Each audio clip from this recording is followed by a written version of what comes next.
guys, welcome to another episode of Snagged Podcast and Giveaway. Hooch is in the shop. I am in the studio, and we have spared no expense on the chairs. These are the best chairs you can buy for $5.50. So if I disappear under the table, you'll know why. They're not the greatest, but they work. And I got a good hat by Fishing Australia. So if you buy this hat, it could be well worn by me and it'd be worth less than $5. So Absolutely. probably discounted. And I don't have any knits, so. That's all right, so good. One thing I've noticed, you've got the cheat sheet. Yeah, absolutely. And I've read the first line, squid in the northwest have been fishing well. Well, it's out of season. What do you mean, northwest? Northwest Bay, mate. Oh, okay. Well, that's fair enough. I thought it was up my way. No, absolutely not. Because I'm from the north. Don't do that. You know, the world revolves around me. Absolutely. Sorry, Northwest Bay. All right. Is that for later? That is later. What's been happening in the north? Well, weather, wind, spring wind. And it's been a bit nasty. So during winter, we had some really smooth, calm days and people were getting out on the water a little bit. But since we spoke last, not very much. It's been cold. There's been some spring cold snaps. There has been some good days, but it's been wind with it. So no real fishing as such. Still a little bit of trout stuff. So I thought I might fill my little piece with a new product and a bit of a spiel about it, and also my passion and other people's pet hate of whining with your non-preferred hand. But let's talk about this reel. You can help me. Now, I'm a pen guy, but I also am not the sort of person that's Ford Holden. Like, I love cars. I love certain Fords. I love certain Holdens. I love Ford two-doors. I'm not a huge Cortina person. I hate Holden Barinas. I know hate's a strong word, but they're a terrible car. So I am Pen and Shimano, but I have a very, very big soft spot for Pen because it was what my pop used when I was a kid. But the Nasky. That's it. New Nasky series. Nasky. Launched it after. Basically, this is replacing the old model that's been around for a couple of years. There was an old model Nasky? There was an old man. Probably one of the best-selling little reels there. It's a bit of a tripped-up sort of like, let's say, new gold style spool, gold orange, whatever you'd call it. Anodized. Absolutely. Under $200.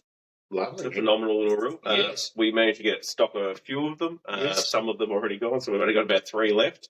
But definitely worth looking at. Absolutely. And feels very smooth. So nowadays, they're all a lovely reel, and that's lovely. I'll tell you what is interesting when you first pick that up. That rubberization of that handle was sweet. That's pretty cool. Not that that's a big deal, but it just instantly felt it's nice. the little things that make them amazing. It is. Now, we'll just quickly go to what I was going to talk about. When you are casting, we have been taught as kids to use your strong arm to wind, which is okay, but don't die in a ditch over it. Sometimes it's better to use your strong arm to cast and wind on this side. Now, I know that sounds ridiculous, but if you go to America, when the reels arrive after AFTA, they all have the handles on this side in Australia. In America, they don't. And the reason why is because they understand the beauty of... You're making a full dog's breakfast. No, it's fine. It's going on there. It's the herbivores, this one. It'll just be wild. No, it'll go. It'll work. You can sort of wind it backwards till it starts to thread. It's such a fine thread. Sometimes if you think, because I'm used to working on cars, it's, it'll be fine. But sometimes you just wind it back, drops into the thread, and away you go. So what it is just get a reel, and I know you hate it, and you don't want to talk about it, but if you learn to be ambidextrous, you'll be a far greater angler than just being pig-headed about winding with your right. When you use your most preferred, and it could be your left is your most preferred, but when you use your most preferred or dexterous hand to cast and just worry about winding with your left hand, because when it's all said and done, all winding is turning a circle with a captured centre. It's not hard. Yes, it feels awkward as when you first start to do it, but I'm honest, if you pull a reel off your rod, sit in front of the TV while you're watching YouTube and just do these ones, you do it for 1 day, do it for 2 days, do it for 3 days. After 5 days, after work of doing this in front of the TV, you will think to myself, why haven't I been doing this all my life? And it definitely makes more sense. Obviously, like although it's not common, like obviously when you're casting and you're doing that swapping, it might only be a split second, but sometimes, especially like with barrow fishing and stuff like that, you've only got a split second. If you're competition fishing and you're swapping hands, that's painful. It's just painful even if you're not competition fishing. But just the amount of dexterity you've got in puppeteering your soft plastics with your most preferred arm, like you can't really tell because I've got a rod in my hand. But if you were to cast, let it sink, just puppeteer the soft plastic, and you're doing all these very subtle ones, it's just a lot easier than your non-preferred. And this is a bit coarse and a bit rough. It makes a huge difference to be able to just, especially with brim, when brim is shut down, if you can get your most dexterous and you just get a little bit of a rattle, flip, rattle, and then just pause. You think you've paused long enough, check Facebook, bang! 45 centimetres every day of the week. Right, that's it. Love it. That's it. Let's move on to some action. All right, let's do it. Cool. So, as with the north, it has been a little bit quiet down here, but we've got a few reports nonetheless. Cool. Squid in Northwest Bay. Spoke to a couple of guys over the week who've said they've done particularly well around the snug area, so definitely worth getting out there and doing it whilst you can. Browns River's been fishing really well. I've got some good photos coming up about that, but there's been some half-decent trout in amongst them as well, so definitely worth getting down there and having a crack. Lake Augusta has been fishing very well. Black and gold hard bodies, no big surprise there. Bronte's also been fishing pretty well. Similar reports to most of the times we've mentioned them this season. Not a lot of fish, but the fish are good quality. Derwent's continuing to fish well. Bridgewater Bridge, black and gold T-tails. Try it. Can't go wrong. Absolutely. Hewan has good numbers of whitebait moving up at still. Many anglers doing well fishing near the Hillville Bridge itself and just up and above it. 3 gulp smelt. Absolutely. Gulp smelt. Mm-hmm. Can't go wrong with a gulp smelt. You basically can't go wrong with smelt in anything. I completely agree. Can I read the saltwater one? No, you hate that. Okay, you do. Yeah, well...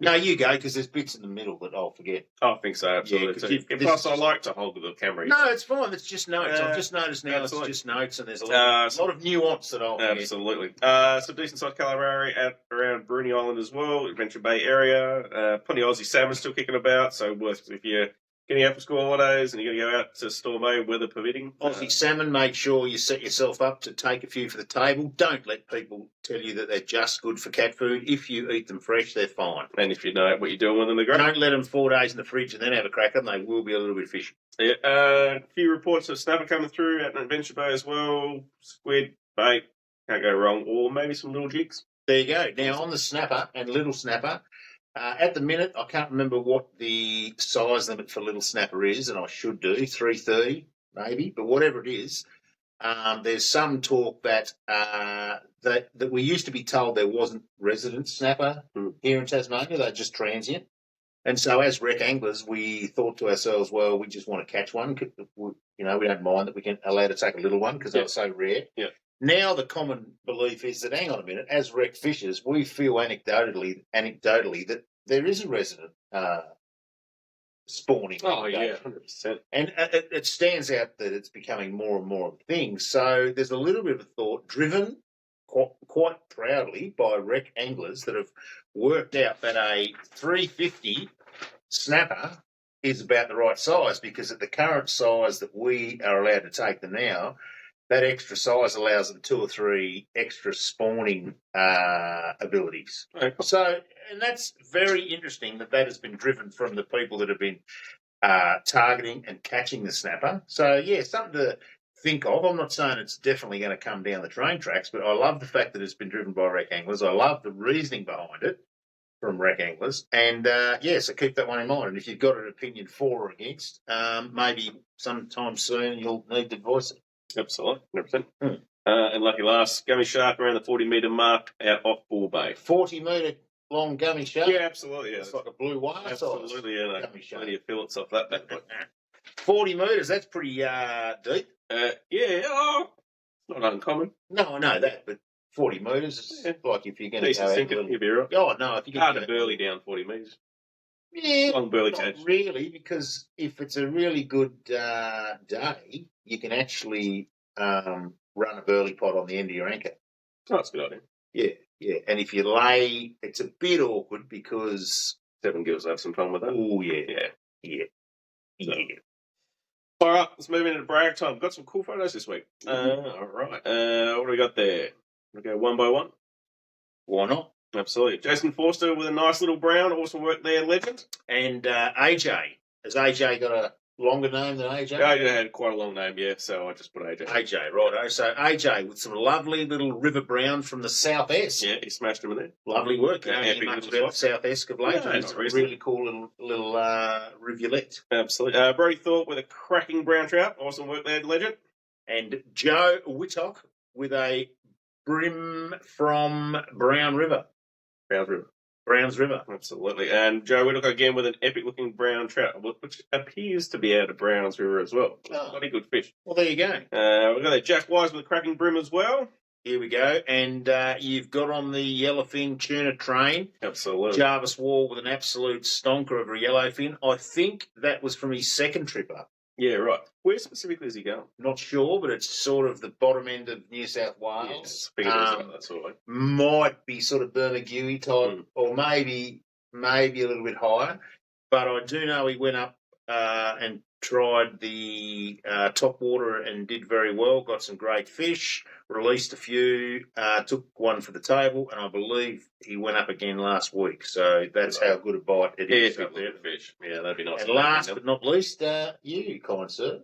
Damon Sheriff with a cracking brown from one of his local rivers. The man can fish. He can, and speaking of snapper there earlier and knowing a little bit about snapper, he is probably the penultimate, one of the penultimate snapper fishers for a very long time up there in the Tamar and around the Launceston through to Bridport area. It'd be interesting to see what he thinks about, and I might ask him about what he thinks about the idea of a spawning aggregation, which I truly believe there must be at the minute, given a look at the sizes that we get nowadays. Yeah, it'd be interesting to see what he thinks about maybe making the snapper. We'll get him up again. Yeah, it would be. He'd be worth getting on. Absolutely. All right, guys, that's us. Just remember www.snag.com.au, grab yourself a membership. Helps us do what we do every week. So, and hopefully win some cool stuff. Catch ya.